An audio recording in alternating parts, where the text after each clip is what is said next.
আসসালামু আলাইকুম বন্ধুরা, শান্তির ব্লগ অ্যান্ড রান্নায় সবাইকে স্বাগত। আশা করছি সবাই ভালো আছেন। প্রতিদিনের মতো আবারও চলে এসেছি আর একটা রেসিপি নিয়ে। তো আমরা অনেকে বাচ্চাদের টিফিন নিয়ে চিন্তিত থাকি, তো আপনারা চাইলে এই রেসিপিটা দেখে নিতে পারেন। আজকে আমি আলু আর ময়দা দিয়ে একটা বাচ্চাদের টিফিন রেসিপি শেয়ার করছি। তো আমি এখানে ডিম, ময়দা নিয়েছি, আর এখানে কিছু সবজি নিয়েছি, গাজর, আর নিয়েছি ধনেপাতা, আর নিয়েছি কাঁচা লঙ্কা, আর নুন, চাট মশলা আর ম্যাগি মশলা। তো চলুন, এখানে একটা প্রথমে মিক্সিং বোল নিয়েছি, এরপর এর মধ্যে দিয়ে দিলাম একটা বড় সাইজের আলু সেদ্ধ। এরপর আমি এখানে দিয়ে দেব গাজর এরকম ছোট ছোট কুচি করে নিয়েছি, ধনেপাতা কুচি আর কাঁচা লঙ্কা কুচি। এখানে আপনারা চাইলে পেঁয়াজ পাতা দিতে পারেন। এখানে মশলা দিয়ে দিলাম স্বাদ মতো নুন, আর 1 চামচ চাট মশলা, 1 চামচ ম্যাগি মশলা। এরপর আমি এখানে দিয়ে দিলাম একটা ভেঙে নেওয়া ডিমটা আমি আগে থাকতেই ভেঙে রেখেছিলাম। এরপর আমি এখানে দিয়ে দেব ময়দা। আমি এখানে 1 বাটি ময়দা নিয়েছি। সবটা আমি একবারে দেব না, অল্প অল্প করে দিয়ে মেখে নেব, ঠিক যতটুকু প্রয়োজন ততটুকু দেব। আর এখানে আমরা যেভাবে লুচি পরোটা ডো মাখি, আটাটা মাখি, সেভাবে একটা ডো তৈরি করে নেব। তো এইভাবে হাত দিয়ে এটাকে আমি তৈরি করে নেব, একটা সফট ডো তৈরি করে নিতে হবে। তো হাত দিয়ে এটা ভালোভাবে মেখে নেব, একটা ডো তৈরি করে নেব। তো এখানে আমি আরও কিছুটা ময়দা দিলাম, আর আপনারা এই কাজটা চাইলে আটা দিয়েও করতে পারেন। তো এইভাবে করে মেখে নেব। আর এই রেসিপিটা খুব সহজ এবং বাড়িতে থাকা মাত্র কয়েকটা উপকরণ দিয়ে এটা তৈরি করে নিতে পারবেন।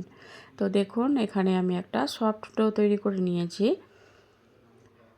আর যেটুকু আমি ময়দা নিয়েছিলাম সবটুকু ময়দায় এখানে দিয়ে দিয়েছি। এরপর আমি এটাকে বেলে নেব। এখানে একটা আর এখানে একটা বেলনি নিয়েছি, এটাকে একটা রুটি বেলে নেব। তো প্রথমে একটু ময়দা ছিটিয়ে দিলাম, না হলে নিচেটা লেগে যেতে পারে। তো এটা আমি পুরোটা সবটাই নিয়ে নিয়েছি, একটা বড় রুটির মতো বেলে নেব।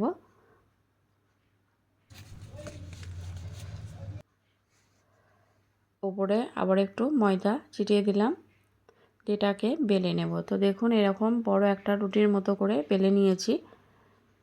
আর খুব বেশি এটা পাতলা হবে না, একটু মোটা হবে। পাতলা করতে গেলে এটা ছিঁড়ে যাওয়ার সম্ভাবনা বেশি আছে। তো এটা রুটি বেলে হয়ে গেছে, আমার বেলে নিয়েছি। এরপর আমি একটা ছুরি দিয়ে এটাকে এরকমভাবে কেটে নেব। প্রথমে এরকম মাঝ বরাবর কেটে নিলাম, এরপর আবারও এদিক করে কেটে নেব।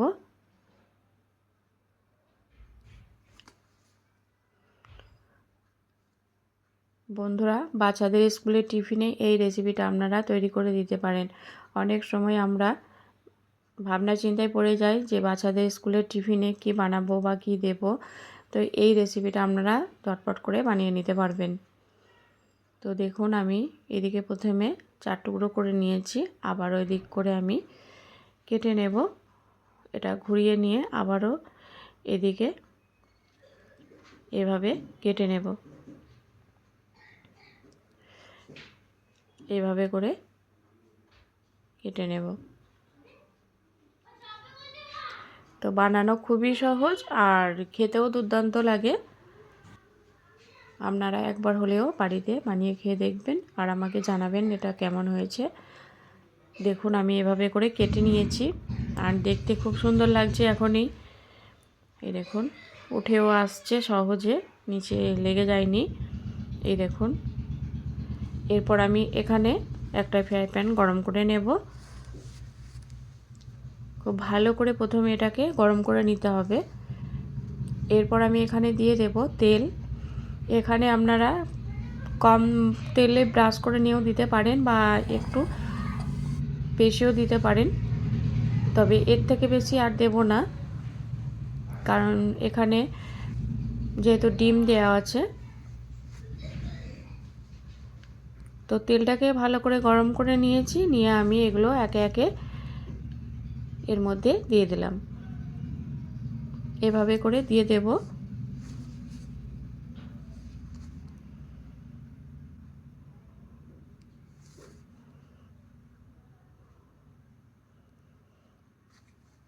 এইভাবে করে একটা একটা করে ঠিক আবার সাজিয়ে দেব।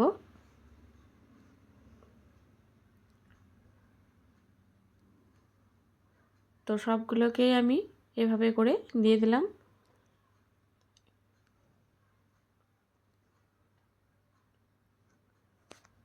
সবগুলোই দিয়ে দিয়েছি। এরপর এগুলোকে উল্টে পাল্টে ভালো করে ভেজে নেব।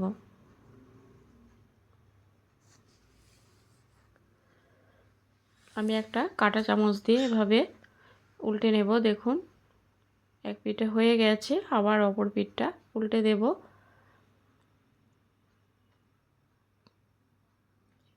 দেখুন কত সহজেই উঠে আসছে, এগুলো লেগে যাচ্ছে না।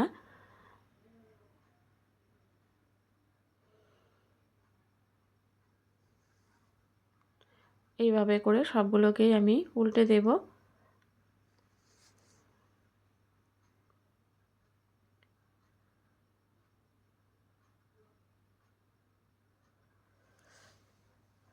তো বন্ধুরা, একবার হলেও এই রেসিপিটা আপনারা বাড়িতে বানিয়ে খেয়ে দেখবেন।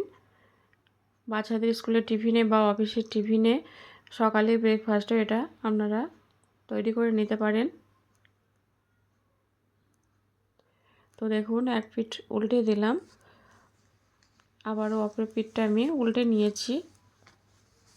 তো এরকমভাবে একটু কালার চলে এলেই এগুলোকে তুলে নিতে হবে। এই দেখুন এগুলোকে তুলে নিয়েছি।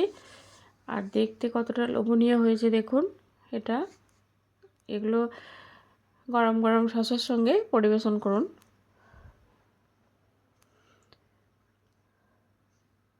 তো কেমন হয়েছে আপনারা অবশ্যই জানাবেন।